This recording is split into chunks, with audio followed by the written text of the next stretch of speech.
欢迎收看我在越南的一天，一起看看离胡志明最近的海边要怎么玩。起床发现狗子有个朋友找上门，在头墩我们是有租摩托车的，现在我们出发山顶，路上你会遇到这家网红蛋糕店，风景也超美的。开始上山了，去旅游当然要做一名合格的游客。我们拍了很多照片，这边的风景也超美的。下山的时候你会看到网红小吃店，你会发现基本每一桌都点一样的，还蛮值得试一下的。沿着海岸线感受那个海风，真的太棒了。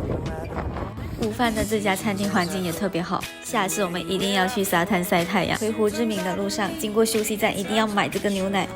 完美的一天。